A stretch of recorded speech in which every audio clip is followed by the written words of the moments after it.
യുദ്ധത്തിൻ്റെ ഒരു പ്രധാനപ്പെട്ട വാർത്ത ഇന്ന് പുറത്തു വരുന്നുണ്ട്.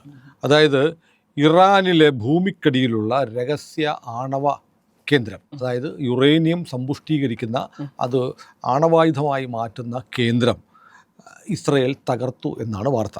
അതായത് മിൻസാദഹി എന്നാണ് ഇതിൻ്റെ പേര്. 2025 കഴിഞ്ഞ വർഷം നടന്ന 12 ദിവസത്തെ യുദ്ധം ഉണ്ടല്ലോ, ആ സമയത്ത് നദാൻസിലെ ഉൾപ്പെടെയുള്ള ആണവ സംരംഭങ്ങൾ മുഴുവൻ ഇറാൻ ഭൂമിക്കടിയിലുള്ള ഈ മിൻസാദഹിയിലേക്ക് മാറ്റിയിരുന്നു. അത് IDF തകർത്തു എന്ന് IDF തന്നെ അവകാശപ്പെടുന്നു. അതിൻ്റെ വിഷ്വൽസും പുറത്ത് വിട്ടിട്ടുണ്ട്. അപ്പോൾ ഇതുമായി കണക്ട് ചെയ്ത് കാണേണ്ട ഒരു വാർത്ത, കഴിഞ്ഞ ദിവസം ഒരു വാർത്ത വന്നത് ഇറാനിൽ 4.5 റിക്ടർ സ്കെയിലിൽ രേഖപ്പെടുത്തിയ ഒരു ഭൂമികുലുക്കമുണ്ടായി. അതിപ്പോൾ ഇങ്ങനെ ഈ മിൻസാദഹിയിൽ ഇസ്രയേൽ നടത്തിയ ആക്രമണത്തിൻ്റെ GBU-52 എന്ന് പറയുന്ന ബങ്കർ ബസ്റ്റർ ബോംബുകളിട്ട് ഇത് തകർത്തു എന്നാണ് വാർത്ത വരുന്നത്. അപ്പോൾ യുദ്ധത്തിൻ്റെ 7ാം നാളാണ് ഈ വാർത്ത വരുന്നത്. 7 ദിവസമായി. 7 ദിവസമായത് ഇപ്പം നമ്മൾ ആലോചിക്കേണ്ട ഒരു പ്രധാനപ്പെട്ട കാര്യം, 7 ദിവസം കഴിഞ്ഞിട്ട് യുദ്ധം തീരുകയല്ല, യുദ്ധം വളരുകയാണ് എന്ന് തോന്നുന്നു. കാരണം ഒരേ സമയം ഇറാൻ 6 രാജ്യങ്ങൾക്കെതിരെ ആക്രമണം നടത്തുന്നു, ഇറാനും ഇസ്രയേലും അമേരിക്കയും കൂടാതെ. അപ്പോൾ അങ്ങനെ ഒരു 8 രാജ്യങ്ങൾക്ക്, ഇസ്രയേലും അമേരിക്കയും പിന്നെ ഗൾഫ് രാജ്യങ്ങളും എല്ലാം യുദ്ധത്തിലാണ്. അവർ തിരിച്ചടിക്കുന്നില്ല എങ്കിൽ പോലും അറബ് രാജ്യങ്ങൾ. അപ്പോൾ ഏതായാലും യുദ്ധം പറഞ്ഞതുപോലെ തീരുമെന്ന് തോന്നുന്നില്ല. അപ്പോൾ ഈ യുദ്ധത്തിൽ ആരാണ് ജയിക്കാൻ പോവുക? സംശയമുണ്ടോ? ഇറാനെ തവിട് പൊടിയാക്കും അമേരിക്കയും ഇസ്രായേലും കൂടി ചേർന്ന് കഴിഞ്ഞിട്ട്. നമ്മൾ ഒരു കാര്യം, എത്രമാത്രം അമേരിക്കയോട് നമുക്ക് ദേഷ്യമുണ്ടെങ്കിലും, എത്രമാത്രം നമ്മുടെ ചില ബുദ്ധിജീവികൾക്ക് ഇസ്രായേലിനോട് ദേഷ്യമുണ്ടെങ്കിലും ഒരു കാര്യം സമ്മതിച്ചേ പറ്റുള്ളൂ. അവർ 2 രാജ്യങ്ങളും, ഇസ്രായേലും അമേരിക്കയും, 2 വൻ സൈനിക ശക്തികളാണ്.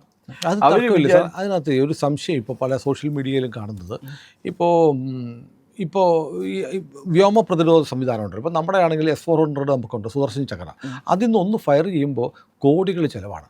ഒരു മിസൈൽ ഉപയോഗിച്ച് ഡ്രോണിനെയോ അല്ലെങ്കിൽ ഒരു മിസൈലിനെ തകർക്കുമ്പോൾ കോടിക്കണക്കിന് രൂപ ചിലവാണ്. ഇസ്രായേൽ അയക്കുന്ന കൂടുതലും ഡ്രോൺസാണ്. ഈ ഡ്രോൺസിനൊക്കെ 2-3 ലക്ഷം രൂപയൊക്കെ വിലയുള്ളൂ. ഈ 2-3 ലക്ഷം രൂപ വിലയുള്ള ഡ്രോണുകൾ പറന്നു വരുമ്പോൾ താഡ് പോലെ അല്ലെങ്കിൽ പാട്രിയറ്റ് പോലെയുള്ള മിസൈലുകൾ അയച്ച് പ്രതിരോധിക്കുമ്പോൾ 3 ലക്ഷം രൂപയുടെ മുതൽ നശിപ്പിക്കാൻ 10-20 കോടി രൂപ മുടക്കിയാണ്. ഇപ്പോൾ താടെന്ന് പറയുന്ന അമേരിക്കയുടെ ഏറ്റവും ആധുനികമായ വ്യോമ പ്രതിരോധ സംവിധാനം, അതാണ്ട് 750 എണ്ണം മറ്റോ അമേരിക്ക ഉണ്ടാക്കിയിട്ടേ ഉള്ളൂ എന്ന് പറയുന്നു. അതിൽ 150 എണ്ണത്തോളം ഉപയോഗിച്ച് കഴിഞ്ഞു. ഇനി 600 എണ്ണം കഷ്ടിച്ചുണ്ടെങ്കിലായി.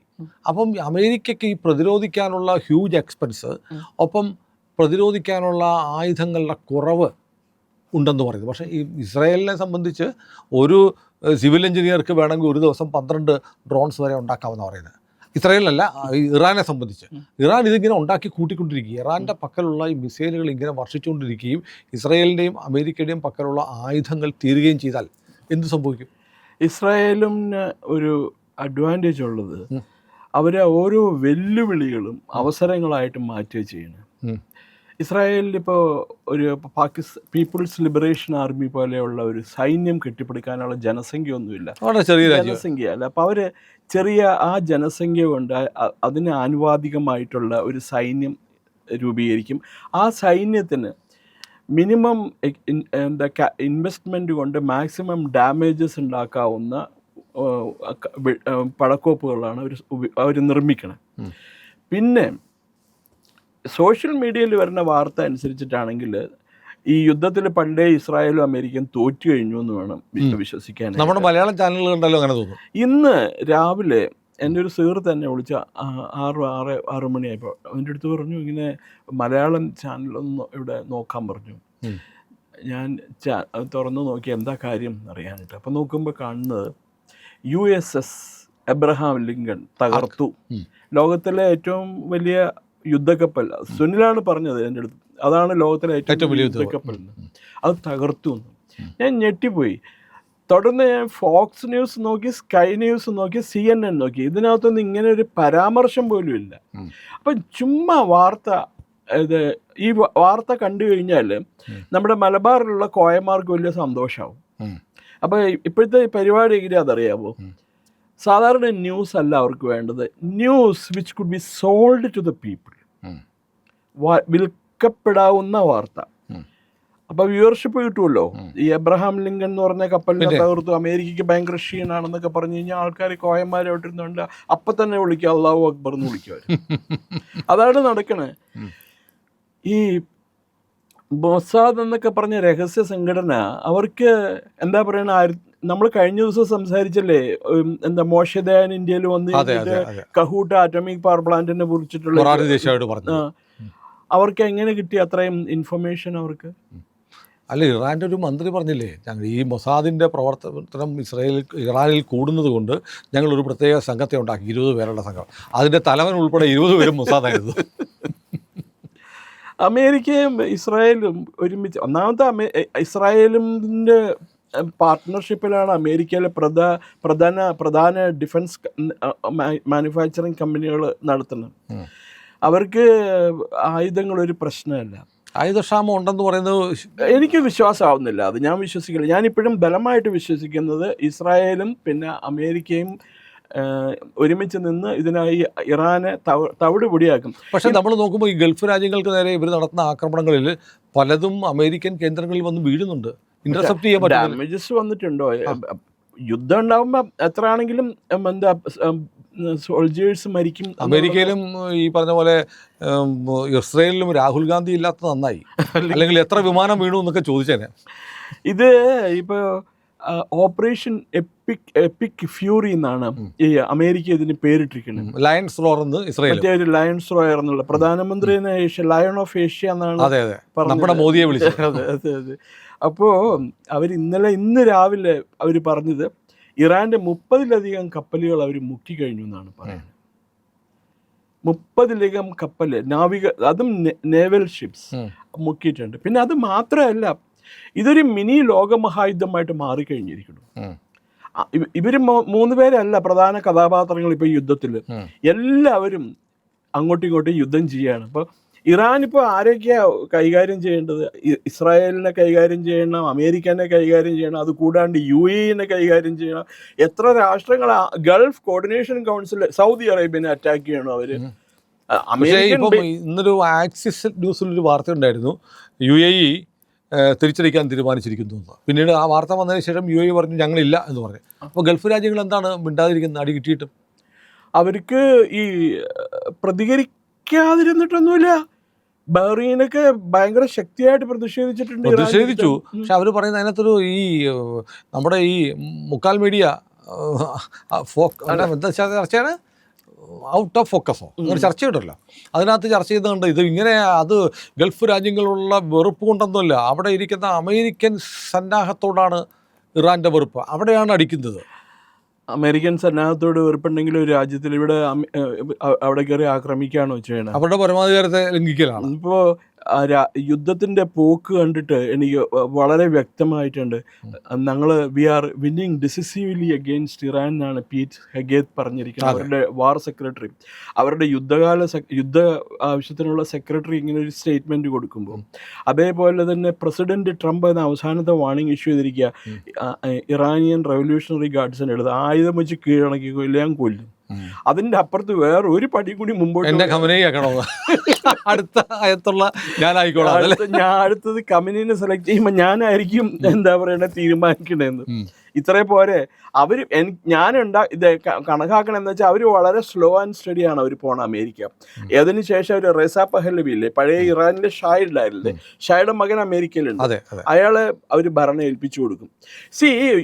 അവർ ഒരു സുനിൽ ശ്രദ്ധിച്ചല്ലേ പ്രസിഡന്റ് ട്രംപിന്റെ പ്രസംഗത്തിൽ ഇറാനിലെ ജനങ്ങളോട് മുമ്പിൽ പറയുകയാണ്, ഈ ഈവിൾ ഫോഴ്സസിനെ മുഴുവൻ ഞങ്ങൾ ഇല്ലാതാക്കും, രാജ്യം നിങ്ങളുടെയാണ്, നിങ്ങളൊരു ഗവൺമെന്റ് ഫോം ചെയ്യണം, നിങ്ങളുടെ രാജ്യത്തിൽ നിങ്ങൾക്ക് ഭരിക്കാൻ നിങ്ങൾക്ക് ഇഷ്ടമുള്ള. പക്ഷേ അത് അമേരിക്കയുടെ ഒരു ബലഹീനതയല്ലേ സാർ? ഇപ്പോൾ ഈ വെനസ്വേലയിൽ പോയിട്ട് മഡൂറോയെ പിടിച്ചുകൊണ്ട് പോയതുപോലെ ഒരു മിലിറ്ററി ഓപ്പറേഷൻ ഒന്നും ഇറാനിൽ നടത്താൻ പറ്റില്ല. കാരണം അവർക്കൊരു 6 ലക്ഷത്തോളം സൈനികരുണ്ട്, ഒരു 4 ലക്ഷത്തോളം റിസർവ് ഫോഴ്സ് ഉണ്ട്, അപ്പോൾ 10 ലക്ഷം പട്ടാളക്കാരുണ്ട്. ഈ പട്ടാളക്കാരിൽ ഭൂരിപക്ഷം മതജീവികളാണ്, മതത്തിന് വേണ്ടി നിൽക്കുന്നവരാണ്. അപ്പം മരിച്ചതിന് ശേഷം ഹൂറികളെയും സ്വർഗവും കിട്ടാൻ വേണ്ടി ഇവന്മാർ ചാവാൻ നടക്കുന്നവരാണ്. അവരോട് പോയി നേരിട്ട് 10 ലക്ഷത്തോളം വരുന്ന ഒരു പട്ടാളത്തിനോട് അമേരിക്കയ്ക്ക് പൊരുതാൻ പറ്റില്ല. അപ്പോൾ ജനങ്ങളുടെ ഒരു സമരം ഉണ്ടാക്കിയെടുത്തിട്ട് മാത്രമേ ഈ നിലവിലുള്ള റിജീം ചേഞ്ച് കൊണ്ടുവരാൻ പറ്റുമെന്നുള്ളൂ എന്ന് അമേരിക്ക തിരിച്ചറിയുന്നത് കൊണ്ടല്ലേ നിങ്ങൾ ഇറങ്ങി വരുമെന്ന് പറയുന്നത്. അതെ, അവർ സമാധാനപരമായിട്ട് പ്രശ്നം പരിഹരിക്കാൻ കുറേ നോക്കിയല്ലോ, നടന്നില്ല. അപ്പൊ ഇന്നലെ മിനിങ്ങാന്നൊറ്റൊരു ഹെഡ്ലൈൻ കണ്ടില്ല, അദ്ദേഹം ഒരു ഇന്റർവ്യൂ കൊടുത്തിരുന്ന കണ്ടില്ലേ, ഖമേനിയെ കൊല്ലാനുള്ള കാരണം he tried to kill me 2024 ഒരു പദ്ധതി ഇട്ടു.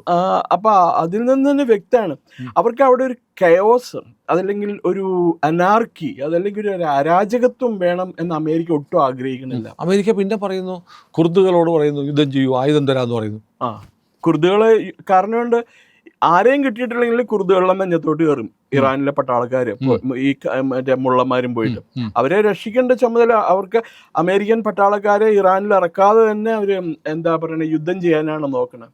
ആകാശത്ത് നിന്നും കടലിൽ നിന്നുള്ള യുദ്ധം മാത്രം മതി എന്ന് തീരുമാനിച്ചിരിക്കുന്നവര്. അവരവിടെ പോയി മറ്റേ അവരുടെ നാവികരെയോ അതല്ലെങ്കിൽ സീൽ കമാൻഡോസിന് ഇപ്പൊ ഭൂമിയിൽ ഇറക്കാനായിട്ട് അവർ താല്പര്യപ്പെടാനുള്ള അത് ബുദ്ധിപരമല്ല, അവർ ചെയ്യില്ല അത്. കാരണം നല്ല എക്സ്പീരിയൻസ് ഉണ്ട് അവർക്ക്, യുദ്ധം ചെയ്ത നല്ല ശീലമുണ്ട് അമേരിക്കക്കാർക്ക്. അമേരിക്കയിലെ കാര്യം യുദ്ധമൊക്കെ ചെയ്യണം മറ്റ് കോണ്ടിനെന്റ്സിലാന്ന് മാത്രമേ ഉള്ളൂ. അമേരിക്കയിലല്ല, അമേരിക്കയിലെ അടുത്തേക്ക് ഒരു മനുഷ്യനും ചെല്ലാൻ പറ്റില്ല. They got the most powerful navy in the world. ആര് ചെന്നാലും കൊല്ലും അവരപ്പം. അവിടെ യുദ്ധമൊന്നും വേണ്ട, അവർക്ക് അനുഭവങ്ങളിൽ നിന്ന് അവർ കുറേ അധികം പാഠങ്ങൾ പഠിച്ചിട്ടുണ്ട്. അപ്പോൾ അവർ ഇറാനിലൊരു അനാർക്കി ഉണ്ടാക്കാൻ അവർ താല്പര്യപ്പെടാനുള്ള കാരണം ഒരു കാലത്ത് ഇറാനിൻ്റെ വലിയ ഒരു സ്പോൺസറായിരുന്നു അമേരിക്ക. അതെ അതെ, ഇസ്രയേലും ആദ്യത്തെ ന്യൂക്ലിയർ റിയാക്ടർ കൊടുത്തത് ഇസ്രയേലാണ് ഇറാന് കൊടുത്തത്. കാരണം ഇവർ അത്ര ഉപദ്രവകാരി അല്ല എന്നാണ് അവർ വിചാരിച്ചത്. അല്ല, ഈ ഖമനയി അയത്തുള്ളമാരുടെ ഭരണം വന്നതിന് ശേഷമാണ് ഇവർ നിലപാട് മാറ്റിയത്. അതെ അതെ. അപ്പോൾ ഒരു നോക്കണത് ഇതാണ്, ഈ സമാധാനപരമായിട്ട് ഇത് എങ്ങനെയെങ്കിലും പ്രശ്നം, ഈ യുദ്ധം നടക്കുന്ന ഇറാനിലെ റെവല്യൂഷണറി ഗാർഡ്സിനെ അവർ ഇല്ലായ്മ ചെയ്യും. അത് സംശയം വേണ്ട, അത് അല്ലെങ്കിൽ ഇത്രയും ശക്തിയായിട്ട് പ്രസിഡന്റ് മെസ്സേജ് കൊടുക്കില്ല. ഇതിന് സമാന്തരമായിട്ടൊരു മെസ്സേജ് ഞാൻ കേട്ടാണ് 1971 ഡാക്ക വളഞ്ഞു കഴിഞ്ഞപ്പോൾ ഫീൽഡ് മാർഷൽ ജനറൽ മാനക്ഷോ പറഞ്ഞ പാകിസ്ഥാനി പട്ടാളക്കാരോട് ആയുധം വെച്ച് കീഴടങ്ങിക്കോ, ഇല്ലെങ്കിൽ ഇന്ത്യൻ പട്ടാളക്കാരാണ് അവരുടെ കയ്യിൽ കിട്ടി അവർ വെടിവെച്ച് കൊല്ലും. നിങ്ങളെ 70,000 പട്ടാളക്കാരുണ്ട്, നിങ്ങൾ കീഴടങ്ങി കഴിഞ്ഞാൽ ജനീവ കൺവെൻഷൻ പ്രകാരം നിങ്ങൾ എന്തിനൊക്കെ അർഹിക്കുന്നുണ്ടോ ഇത് ഞങ്ങൾ തന്നിരിക്കും, നിങ്ങളെ ഞങ്ങൾ അല്ലെങ്കിൽ കൊല്ലും ഉറപ്പാ. അല്ലെങ്കിൽ അതല്ലേ ജനറൽ എ.കെ. നിയാസി കീഴടങ്ങിയത്. കീഴടങ്ങി കഴിഞ്ഞിട്ട് ഇന്ത്യൻ പട്ടാളക്കാര് എങ്ങനെയാണോ മറ്റേ കഴിഞ്ഞു കൂടുന്നത് അതിലും രാജകീയമായിട്ടാണ് ഈ 70,000 പട്ടാളക്കാരെ തടവ് പുള്ളികളായിട്ട് എടുത്തത്. അത് കഴിഞ്ഞ് മനക്ഷോ പാകിസ്ഥാനിലെ ഒരു ഔദ്യോഗിക സന്ദർശനത്തിന് പോയപ്പോൾ ഒരു പ്രോവിൻസിൽ, പഞ്ചാബ് പ്രോവിൻസിൽ പോയി. അപ്പോൾ അവിടുത്തെ ഗവർണർ വന്ന് അദ്ദേഹത്തോട് പറഞ്ഞു, ജനറൽ സാബ് അങ്ങേ കാണാനായിട്ട് കുറേ ആൾക്കാർ വന്നിട്ടുണ്ട്, ഒന്ന് കാണാൻ താല്പര്യപ്പെടുന്നെന്ന് പറയണു, അവരെ വിളിച്ചോട്ടെ എന്ന് വെച്ചു. അപ്പോൾ അദ്ദേഹത്തിന് ഉള്ളിൽ പേടിയുണ്ടായിരിക്കും, എന്നാ കാണാൻ പറ്റും, ഞാനാരാണ്? അല്ലല്ല, അവർ അങ്ങേ നന്ദി പറയാനായിട്ടാണ്. ശരി, വരാൻ പറയുന്നു. അപ്പോൾ കുറേ പത്താൻസ് എല്ലാവരും വന്നിട്ട് അവരെല്ലാവരും തലയിലത്തെ പകുതി ഊരിട്ട് ഇദ്ദേഹത്തിൻ്റെ കാൽക്കൽ വെച്ചും നമസ്കരിച്ചു. എന്താ കാര്യം എന്ന് ചോദിച്ചു. അപ്പോൾ പറഞ്ഞു, എൻ്റെ മകൻ അല്ലെങ്കിൽ നിൽക്കുന്ന ആൾക്കാരുടെയൊക്കെ മക്കൾ ആ 70,000 പട്ടാളക്കാരിറങ്ങിയ പട്ടാളക്കാരിൽ ഉണ്ടായിരുന്നു. അവരോടൊക്കെ നിങ്ങൾ വളരെ നല്ല പെരുമാറ്റമാണ് കാണിച്ചത്. അവർക്ക് ഒരിക്കലും അവർ തടവുപുള്ളികളാണെന്ന് അവർ തോന്നിയിട്ടില്ല. അവർക്ക് ഞങ്ങൾ നന്ദി പറയാൻ വാക്കുകളില്ല എന്ന് പറഞ്ഞു.